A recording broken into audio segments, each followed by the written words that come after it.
Mm.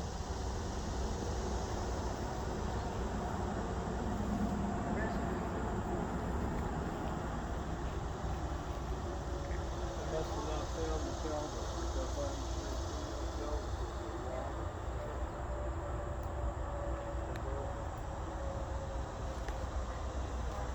But it was here, so they used the big one.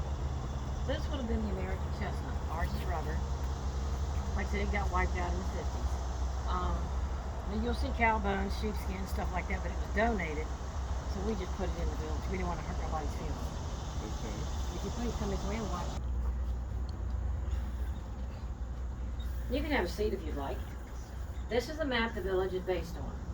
You see all the dots for the fence, the houses. The dark orange are storage pits, midden pits, and the graves. And you can see where they overlap. That's why we think they downsized. And that's like you can see here. This is the picture of the fence, where the holes for the fence was. And when they got down to this level, this ground was hard packed, because there was roughly 75 to 100 people, so it would have stayed hard packed. There wouldn't have been much grass outside. This was for the fence. This one was for the houses. You can see how the holes kind of go around. This is the aerial view of the dig, and you can see here the water here. When it started from down where it bends, went way around, come back and forth. They lived close enough to get water, but not so close it would flood. This village is flooded 6 times I've been here because the creek goes straight.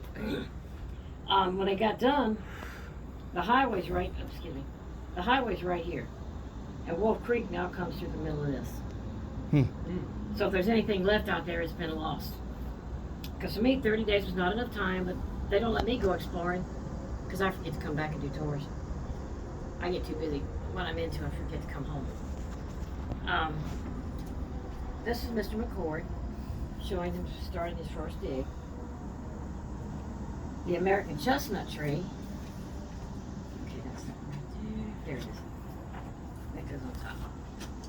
This is the American chestnut tree, probably the late 40s, early 50s before it got destroyed.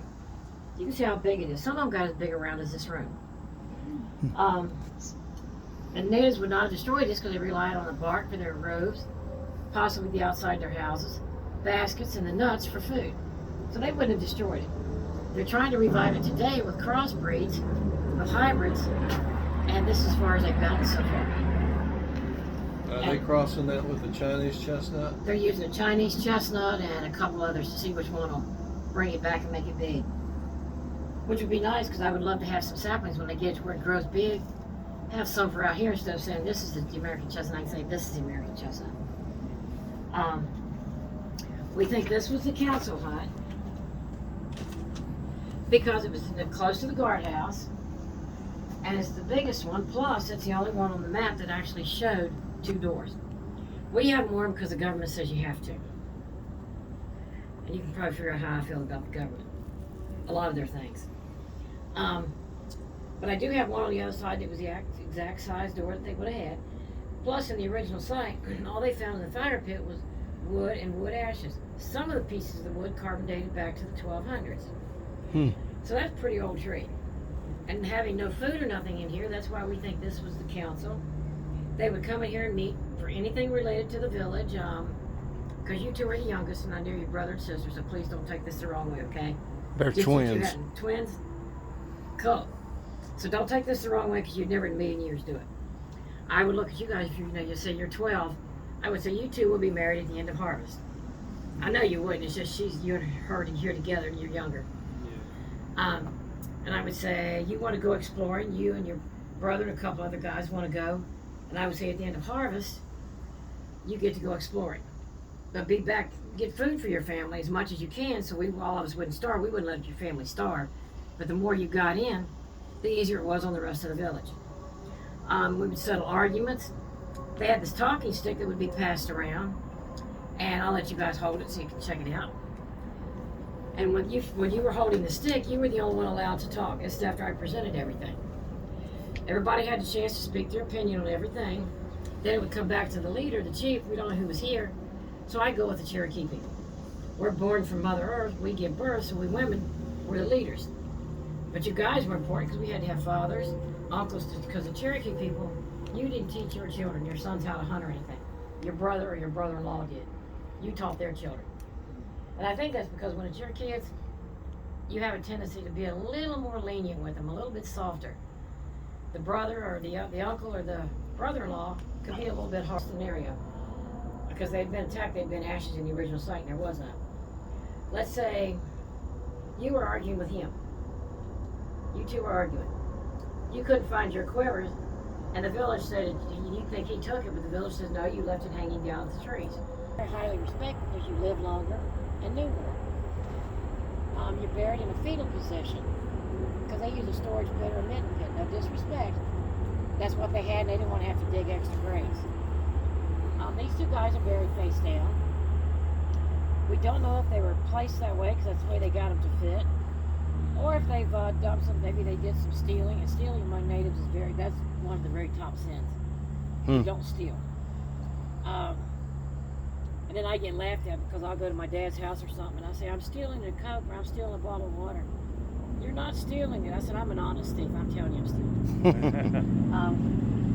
But you know, I thought they would be here if they were criminals done something really, other than that, done something really bad to the village. They buried you face down. Your soul goes to the underworld, to the demons, the monsters, and whatever you've done has been wiped clean, totally forgotten.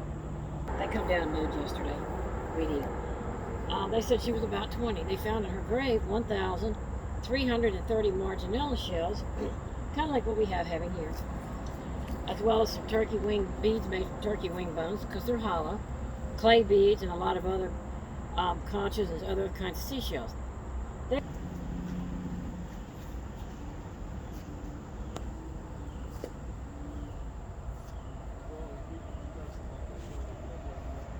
Eight to 12 people per family house. They would hang everything up, use shelves for storage.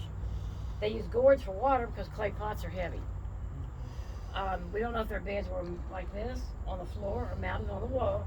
Depends on the tribe. But I do know they would have had cedar branches or pine branches piled really thick to make it soft. Plus, the smell would keep, the cedar and the pine would keep the bugs and stuff from bothering you when you tried to sleep. The fire pit had a forked stick, one on each side, and they had one going through where they could hang their pots and their meats and stuff off to cook. Sometimes for cooking meat, they would have one that didn't have no bark on it. They would put through it and they would turn it slowly, rotisserie style. You guys like turkey? Yeah. Oh, yeah. Okay. That's the way I like to explain it better. Let's say there's 3 big, fat, juicy turkeys on here and you're turning it. Just imagine that juice dropping down to that fire. That skin getting crispy, crunchy brown. And you know it's going to be good. And you know it's going to be tender because you're cooking it slowly. Mm-hmm. Made you a little bit hungry? Yeah. Because you got a little bit of a smile. And that's how they would eat. They would always, and you had one room. Everybody slept under one roof. You didn't have your own bedrooms. Because you were only here at night to sleep, and in the winter you were too busy worried about getting baskets made, pottery made, clothes made, and all that stuff to worry about being bugged about having your own bedroom. Any questions in here? Okay, if you'll come this way. Well, the other things I'll show you after this would have been in here. We just broke it down. Please watch your heads.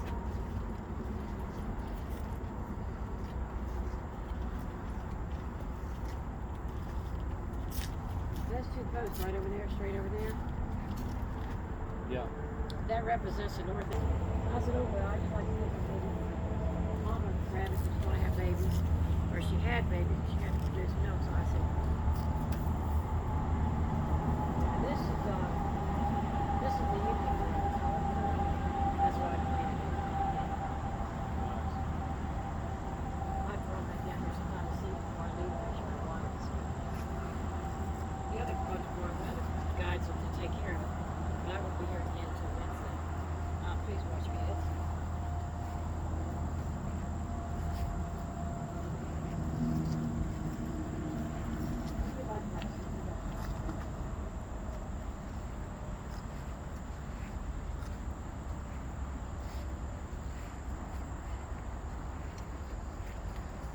pass these around. These are some of the pottery shards that was found here. These are in the archive building in Richmond. And while you're looking at this, I'm going to pass this so it'll give you an idea of how it felt. And I'll show you how they got that cordage look, that rope look. Feel the rough side there.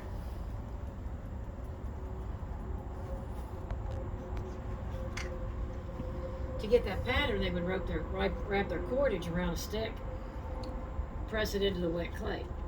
That would leave the pattern, plus it would get the air out of the clay so when they fired it, it wouldn't explode from the air bubbles. We know they had pipes. Okay? All right, go ahead.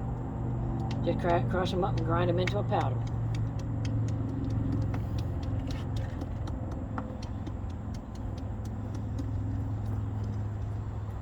Pretty cool, huh? They do a good job. You want to bring them back and let them work for us? Mm-hmm.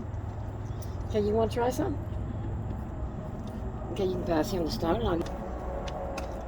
Just crush them up and then grind them into a flat powder. And they use that powder to Make their pots and stuff. Mm-hmm. They would add water, Mm-hmm. Broken seashell, crushed seashell, which, like I said, that's a trade item. Limestone. You can just leave that laying in there. Thank you. Fine. Just to show a few of them, this is made from the grapevine. These have been here longer than I have. How long have you worked here? I'm going on, I've been here 6 years. Good. Next year will be my 7th. And it gets pretty tall. A lot of people mistake it for skunk cabbage. Okay. That's a good place to go and you can't see you. Right. And the little boys, you don't have time. They can't make it back up to the hill half time. So, but we think they could have done their houses out on the outside. Because your buffalo is out in Asia and stuff like that. The ones with the big horns. Right. That's your buffalo.